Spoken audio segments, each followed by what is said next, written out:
Découvrez votre programme sur Public Sénat avec le Bon Coin Emploi Cadre.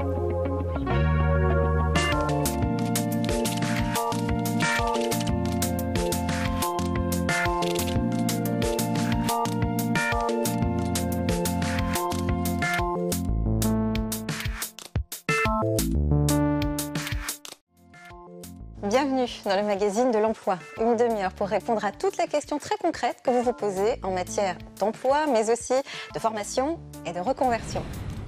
Justement, la reconversion, Inès connaît bien. Elle a travaillé dans l'édition avant de devenir talent acquisition manager. Et oui, c'est un métier. Pour certains, c'est même le futur du responsable du recrutement. Elle viendra nous expliquer comment elle est devenue chasseuse de tête nouvelle génération. C'est lui qui vous accueille quand vous entrez dans un restaurant. Son sourire est exigé, son sens pratique nécessaire et son tact hautement apprécié. Pour être maître d'hôtel, il faut un profil tout-terrain. Jean-Eudes nous fait découvrir les coulisses de son métier. Et direction Châteauroux cette semaine pour notre rubrique solidaire. L'association Agir propose une passerelle vers l'emploi grâce à des ateliers textiles. Des expériences partagées, des conseils, mais aussi des outils pour décoder le monde du travail. C'est le magazine de l'emploi. Et pour commencer cap à l'ouest, nous vous emmenons au Mans. Hier, fleuron de l'industrie française, la ville a su se relever après le déclin économique de la fin des années 70. La région célèbre à travers le monde pour les prestigieuses 24 heures du Mans peut compter sur la filière automobile, deuxième employeur derrière la filière agroalimentaire. Et aujourd'hui, pour en savoir plus, le mieux c'est de se rendre sur place.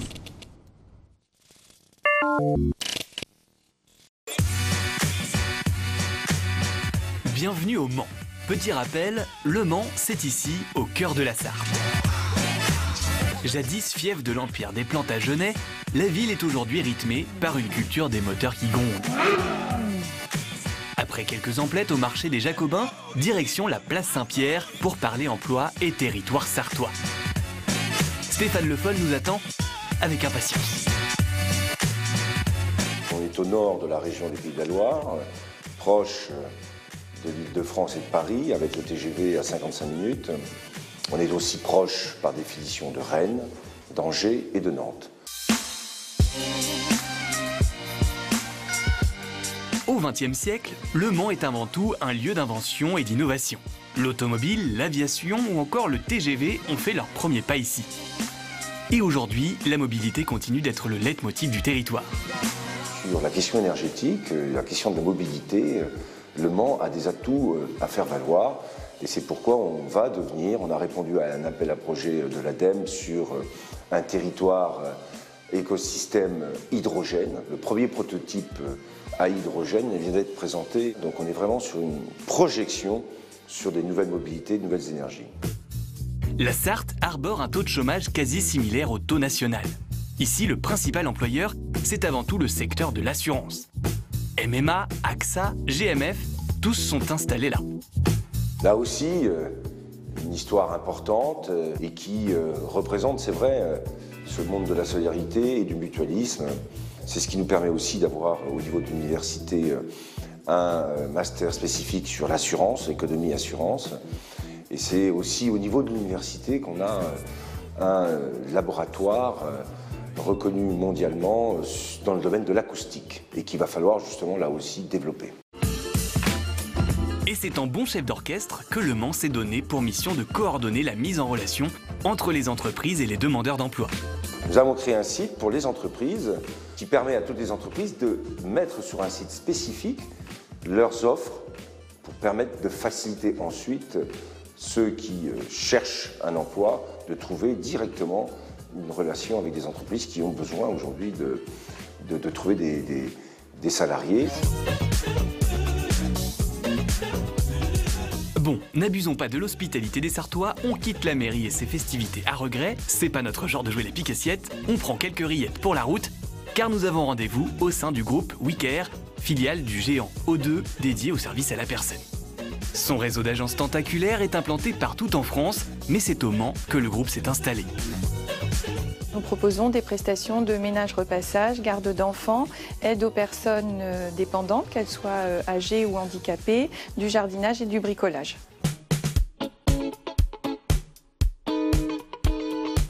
Il est difficile de recruter, notamment parce que nos clients sont très exigeants et que nous le sommes également avec nos candidats et les salariés que nous intégrons sur tout type de poste. Donc ce qu'on recherche surtout, c'est en effet des compétences personnelles. Ici, cet intervenant à domicile est en mission bricolage. Car le service à la personne, c'est plus qu'une simple prestation. Un geste peut faire la différence. La petite attention aussi qui peut être montrée envers une personne âgée ou en tout cas une personne dépendante ou un jeune enfant au travers d'activités différentes qui peuvent être faites pour la famille avec les jeunes enfants. L'agence dans laquelle il est possible d'être formé privilégie un lien de confiance. Pour résumer, concernant les aides à domicile, le groupe recrute des intervenants ménage, repassage, bricolage, jardinage et garde d'enfants, des gouvernants, des assistants et des auxiliaires de vie. Sur les métiers d'intervenants à domicile, on forme aussi à l'arrivée sur le poste au travers soit d'e-learning ou de présentiel, aussi de tutorat. Ensuite, sur nos postes d'encadrant, on prépare aussi les nouvelles personnes intégrées à passer un bac+2. Quant au siège, il recherche activement des ingénieurs informatiques, du personnel de direction et en ressources humaines, des profils commerciaux, des chargés de développement franchise. On quitte le nid familial de WeCare pour recharger nos batteries direction Comeka Power. L'entreprise dispose de clients allant de l'armée aux municipalités. Notre premier métier, c'est fabricant de chargeurs de batterie. Et on fabrique aussi bien des chargeurs de batterie pour les sous-marins nucléaires français, comme des chargeurs de batterie pour les futurs bus électriques qui vont être déployés dans les villes en Europe. Il faut savoir que la ville de Paris a un challenge, c'est d'équiper l'agglomération de Paris de bus électriques d'ici les JO 2024. Et donc dans ce cadre-là, nous serons les fournisseurs des chargeurs pour ces bus. Dans un territoire où l'activité électrique est nouvelle, les compétences sur le marché de l'emploi sont dures à trouver. Nous sommes dans un bassin plutôt génie mécanique que génie électrique, d'où la difficulté. Ceci étant dit, on arrive quand même à trouver des profils et aujourd'hui, on arrive à renouveler et à accueillir de nouveaux collaborateurs. Encore la semaine dernière, nous avons eu un ingénieur développement qui est venu chez nous. Pour attirer les futurs recrues, Comeka Power compte notamment sur les possibilités d'évolution. Des collaborateurs qui sont arrivés en tant que monteurs-câbleurs, qui ensuite sont passés par le contrôle essai des machines et aujourd'hui qui ont intégré le bureau d'études afin de faire de la conception, on va dire, de schémas électriques. Et le petit plus de la maison, si ils ont un véhicule électrique, ils ont la possibilité de se charger gratuitement chez nous puisqu'on a une borne de recharge installée sur le parking pour eux. Pour préparer les déplacements des futurs athlètes et supporters, l'entreprise a besoin de renforts au poste de technicien service après-vente, ingénieur en développement, opérateur monteur câbleur, contrôleur d'essai. Des postes qui peuvent vous intéresser, que vous soyez dans la région ou pas.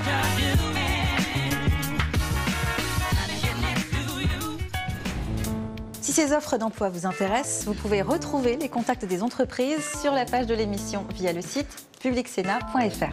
Acronymes, abréviations ou expressions nébuleuses, le b.a.-ba de l'emploi s'exprime parfois en termes compliqués. Pour les décoder, il y a CQFD, une petite minute pour tout comprendre. Top chrono. CQFD, ce qu'il faut décoder. Vous venez d'avoir un enfant? Félicitations. Maintenant, vous voulez sûrement passer un peu de temps avec le nouvel arrivé. Que vous soyez papa ou maman, que ce soit une naissance ou une adoption, vous avez le droit à un congé parental. Allons bon, mais qu'est-ce que c'est? Ce congé suspend le contrat de travail le temps d'une pause que le parent que vous êtes désormais va dédier à l'éducation de son enfant. Sa durée est modulable, elle va au choix de quelques semaines à 1 an et peut même être prolongée ensuite jusqu'à 3 ans. C'est donc un droit que tout salarié peut exercer à condition d'avoir au moins 1 an d'ancienneté dans son entreprise. 2 options sont alors possibles. Le contrat est totalement suspendu pendant le congé et votre salaire aussi. Votre contrat passe en temps partiel avec un minimum de 16 heures travaillées par semaine et une rémunération proportionnelle.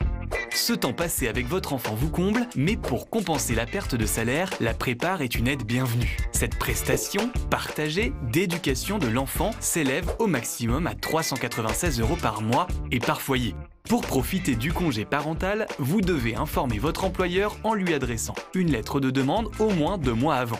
À votre retour dans l'entreprise, il doit vous proposer un entretien pour identifier d'éventuelles formations et vos perspectives d'évolution professionnelle. Et quoi qu'il arrive, vous devez retrouver le même emploi ou un emploi similaire et votre ancien salaire. C'est QFD. Inès a 32 ans. Un master de communication en poche, elle a rapidement trouvé du travail en tant que chargée des relations presse dans une maison d'édition. Après avoir passé des années à promouvoir les belles lettres, aujourd'hui, elle est talent acquisition manager. Un nouveau métier qui demande un petit décryptage. Inès va nous donner la traduction en français et nous expliquer sa reconversion. Bonjour Inès. Bonjour Cathy.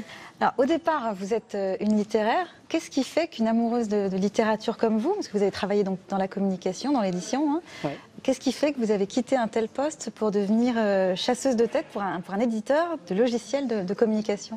En fait, il a découvert d'un nouveau challenge, de vouloir changer d'univers, changer de poste aussi. C'est vrai que j'ai fait les deux en même temps du coup. Donc voilà, découvrir un nouvel univers.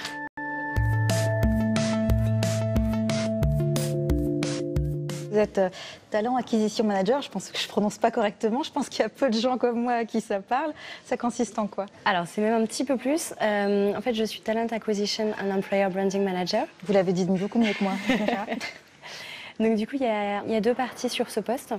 Il va y avoir toute une partie consacrée au recrutement, donc toute la partie Talent Acquisition, où on est plutôt sur un recrutement chasse, pour intégrer des profils au sein de l'entreprise. D'une certaine façon, dans les nouvelles technologies, c'est un secteur très différent. Il y a beaucoup de postes à pourvoir et moins de candidats. Donc si je résume, alors vous partez en quête de nouveaux profils et vous vous arrangez pour que la greffe prenne au mieux dans l'entreprise, pour qu'il ait cette culture de l'entreprise. C'est à peu près ça? Voilà. D'accord. Qu'est-ce que ce métier apporte de plus par rapport à votre métier d'attaché de presse que vous faisiez? Alors, ce qui apporte le plus, je pense, c'est la partie recrutement. Parce qu'il y a quand même un lien entre ma précédente expérience dans l'édition et ce que je fais aujourd'hui chez Diabolocom. Le lien, moi, je le vois avec la communication. C'est-à-dire? Alors, dans l'édition, en fait, je vendais un produit qui était un livre. Aujourd'hui, je vends une entreprise auprès de candidats potentiels. Mais alors, comment on devient recruteuse? Au niveau de la formation, Oui. je dirais que ça peut être par le sein de différents webinars ou formations externes qu'on peut trouver sur différentes plateformes, différents réseaux professionnels et sociaux. C'est ce que vous avez fait? C'est ce que j'ai fait. Et ça fait combien de temps aujourd'hui que vous êtes dans cette entreprise? Aujourd'hui, ça fait 4 mois. Qu'est-ce qui a été le plus difficile?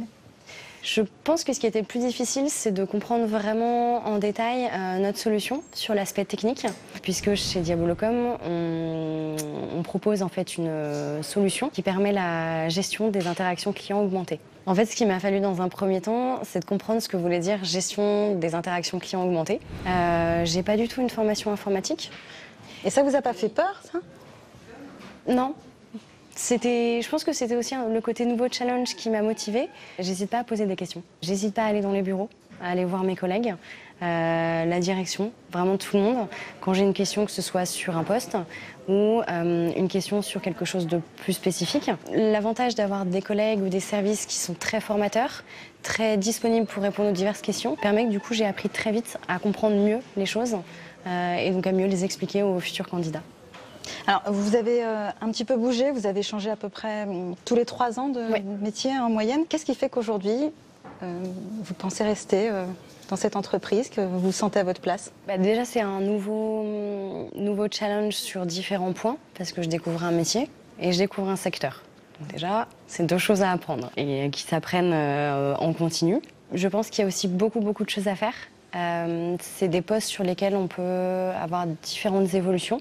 Lesquels je ne sais pas encore, mais il y a beaucoup plus d'évolution, je dirais, que par rapport au secteur de l'édition, qui est un petit peu plus long dans le terme de changement, évolution de carrière. Tandis que sur des milieux beaucoup plus technologiques, agiles, en lien avec Internet ou d'autres solutions, on a une façon de travailler qui est vraiment internationale. Donc il y a des possibilités de travailler dans d'autres pays, de se déplacer beaucoup plus importantes. Merci beaucoup Inès d'être venue partager cette expérience avec nous. Merci à vous. Pour son nouveau travail, vous l'avez compris, Inès passe une bonne partie de son temps sur Internet à la recherche du candidat idéal. C'est le cas de beaucoup de recruteurs. Une bonne raison pour soigner son e-réputation. Comment faire? Voici la réponse d'Arthur Perticos. La première chose que fait un recruteur, tapez votre nom sur Internet. Ça vous inquiète? Pour savoir ce qu'Internet dit de vous, le plus simple c'est de vous googliser pour voir ce qui sort. Aïe! Apparemment il est trop tard pour vous rappeler que ce qui est public est vraiment public et que ce qui est privé ne le reste que si on vérifie régulièrement ses paramètres de confidentialité. Pour la prochaine fois, sachez qu'un pseudo pour vos profils perso, c'est une bonne idée.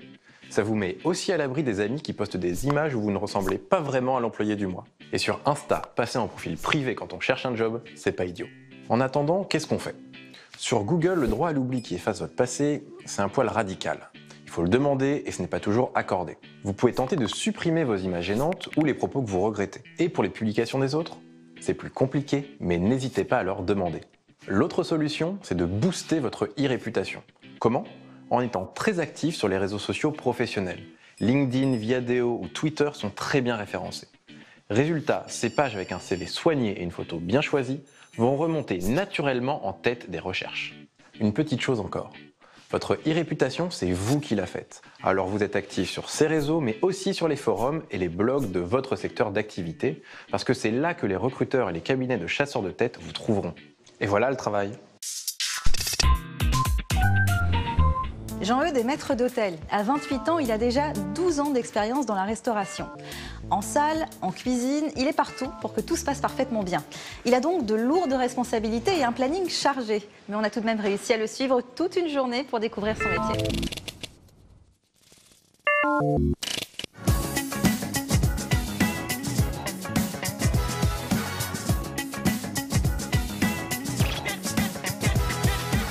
J'ai commencé apprenti pendant 2 ans, après j'ai été embauché à la fin de mon apprentissage. Et là, ça fait 4 ans que je suis maître d'hôtel.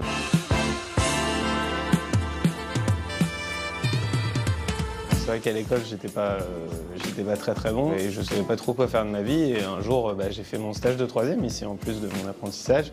Et là, tout de suite, ça m'a plu. C'était pour moi un petit peu inné. Ça a été un déclic. Voilà, je savais ce que je voulais faire. Bonjour messieurs.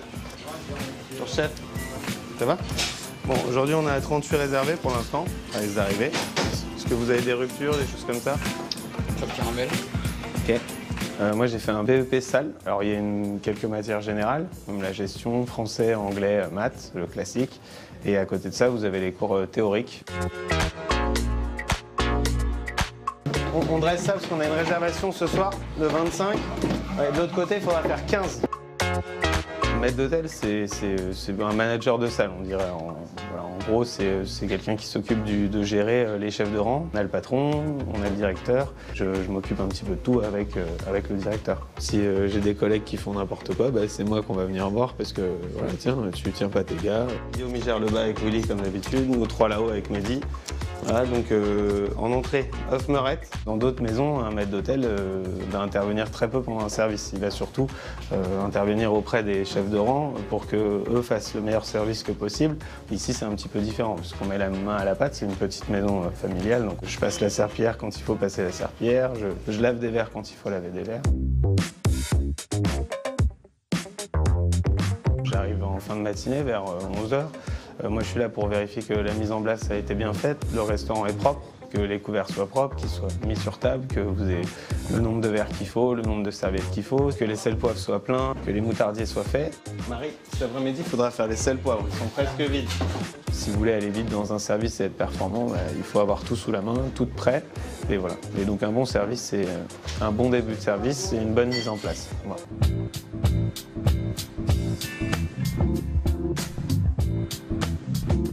Avec une commande, on ne se rapproche pas assez du client. Voilà, le meilleur rapport qu'on puisse avoir avec lui, c'est avec le service du vin. Il y a un petit moment à la table qui est moins solennel qu'une commande, en fait. Donc voilà, donc c'est pour ça que je m'oblige à servir tous les vins partout. Alors des fois, c'est vrai que c'est pas évident, parce que quand il y a beaucoup de monde qui arrive d'un coup, être toujours avec les gens, voilà, mais bon, c'est un prix à payer pour quelque chose de bien, moi j'estime. Alors messieurs, s'il vous plaît, table neuve, 2 couverts avec 2 saumons crus marinés, à suivre un filet de Saint-Pierre sauce citron, une dorade s'il vous plaît. Et à suivre, il y aura 2 riz au lait vanille bourbon, merci. Si on veut être performant, il faut avoir une routine de travail. Quand je travaille avec des gens qui sont formés avec moi, ils savent exactement comment je travaille et ils ont pas besoin on n'a même pas besoin de discuter, on connaît notre job et voilà. Après pendant le service, au moins on parle pas et on y va, ouais, simplement. La pression elle est sur le moment quand ça arrive, mais c'est ce qu'on aime aussi, hein. C'est quand on n'a pas de travail, et on se regarde dans le blanc des yeux et c'est long. Alors que bon, quand ça arrive fort, voilà, il y a du monde, enfin voilà, et là on pense plus à rien. Comment ça va? Vous allez bien? Ça va? Comment ça va? Vous allez bien? On a des clients qui sont en confiance ici, grâce au fait qu'ils savent qu'on puisse être assez professionnel pour qu'un jour ils viennent, on lui fasse la bise et le lendemain on lui serre la main et on l'appelle monsieur parce qu'on connaît pas la personne avec qui il est. C'est aussi jouer un jeu, il faut se montrer quand ils veulent qu'on se montre, il faut qu'on se cache quand ils veulent qu'on se cache, voilà, on fait ce que le client veut. C'est mon rôle de gérer ce que certaines personnes ne voient pas. Après il y a une côte de bœuf saignante, bleue. Ouais. Bleu, côte de bœuf bleue.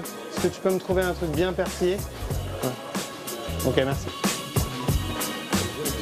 C'est la bête. Et c'est le prénom de la bête, c'est comment? Caroline. Caroline. Ce que je fais d'autre à part le service, c'est s'occuper des caisses en fin de service, donc de s'occuper de l'affichage, vérifier que nos menus soient les mêmes dehors que dedans, qu'il y ait bien marqué la même chose.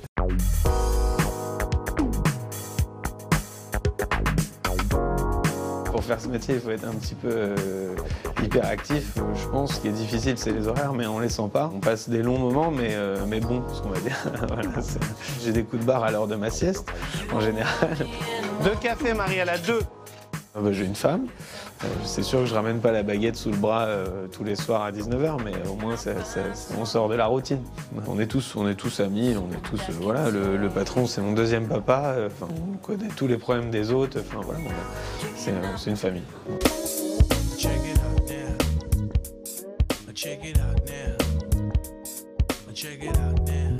Dans notre métier, le moral, il faut l'avoir de toute façon. Quand on passe la porte, il faut laisser de côté ses problèmes. Quand on arrive, on a le sourire. Voilà, c'est tout. Quoi qu'il arrive.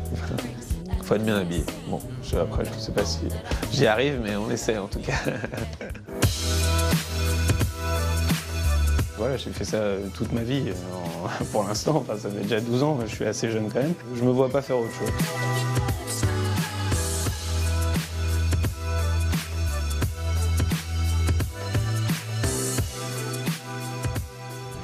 Notre rubrique solidaire pourrait tenir en 4 lettres magiques pour revenir sur le chemin de l'emploi. Agir, AGIR, c'est aussi le nom de l'association pour générer l'insertion et la réussite.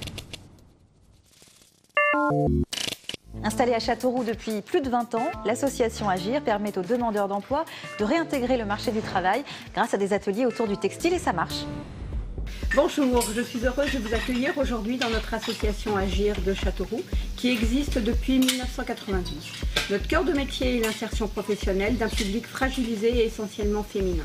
Nous sommes au cœur du développement durable avec des actions menées sur les plans économiques, social et environnemental de notre territoire. Zora travaille actuellement dans l'une des boutiques de l'association. Agir lui apporte bien plus qu'un travail. Je suis arrivée à Agir en entendant parler par des personnes qui avaient travaillé, donc que ce soit Véticentre ou même la boutique Avenue des Marins. Après, moi j'étais restée pendant 1 an sans travailler, donc j'ai eu un gros manque de confiance en moi. J'avais peur de repostuler dans des magasins de prêt-à-porter, donc Agir ça a vraiment été un tremplin pour moi pour retrouver la confiance et être à l'aise avec les clients et dans la boutique. Ce qui est bien, c'est qu'on a un suivi par une conseillère, donc l'avantage c'est que je continue à rechercher du travail, donc maintenant que j'ai repris confiance en moi, je peux distribuer plus facilement des CV, je n'ai plus peur de passer des entretiens et voilà, j'ai vraiment repris la confiance. Travailler chez Agir n'est pas une fin, mais bien le début d'un projet à construire pour l'avenir. Sur chacun des ateliers, des encadrants techniques vont accueillir les salariés et quotidiennement les former, les accompagner, les évaluer, les faire monter en compétences. En parallèle, les chargés d'insertion vont étudier le profil et le projet professionnel des salariés, fixer des objectifs et les accompagner tout au long de leur parcours sur leur démarche, dans l'objectif de lever les freins à l'emploi et de co-construire un avenir professionnel beaucoup plus stable. Dans ce sens, Agir est un réel tremplin. Si vous souhaitez contacter Agir ou si vous êtes une association et que vous souhaitez présenter votre initiative, toutes les infos sont évidemment à retrouver sur la page de l'émission sur le site publicsena.fr. L'agenda, ce sont les événements, rendez-vous et bons plans sélectionnés dans toute la France par le magazine de l'emploi. C'est le moment de prendre un papier, un crayon ou de noter dans votre smartphone. Des week-ends en Europe, des ordinateurs portables et des passes premium pour le code de la route, voilà ce que les apprentis qui participeront à la 6e édition du concours Filme ton job pourront gagner. Le principe est simple, une vidéo d'1 à 2 minutes où l'apprenti montre une erreur que l'on peut commettre dans sa pratique dont il explique la conséquence et pour laquelle il donne une solution. De l'entraide, une compétition, le concours est aussi un moyen original de mettre en avant l'apprentissage. Vous avez jusqu'au 15 mai pour y participer, alors sortez votre meilleur jeu d'acteur et à vos smartphones. Rendez-vous à Geoffroy-Guichard pour les supporters de l'emploi, organisé en partenariat avec Pôle emploi. Il n'y aura pas de foot sur la pelouse, mais des offres proposées dans les salons du stade de l'AS Saint-Étienne par une centaine de recruteurs. Des entreprises généralistes ou spécialisées dans des domaines variés, hôtellerie-restauration, industrie ou encore BTP. Des mini-conférences sur les métiers qui recrutent ou la création d'entreprises seront aussi organisées et un atelier coaching vous viendra en aide pour briller en entretien. La Smart City, ou ville intelligente en français, a pour objectif d'améliorer la vie de ses habitants en tenant compte des problématiques environnementales, sécuritaires et de protection des données. Elle sera le thème de la 7e édition du salon Niort Numérique qui propose aussi des job dating avec 26 entreprises différentes et des conférences autour de la Smart City pour se projeter dans des métropoles futuristes et un avenir professionnel numérique. L'entrée est libre à condition de s'inscrire sur le site salonniortnumérique.fr.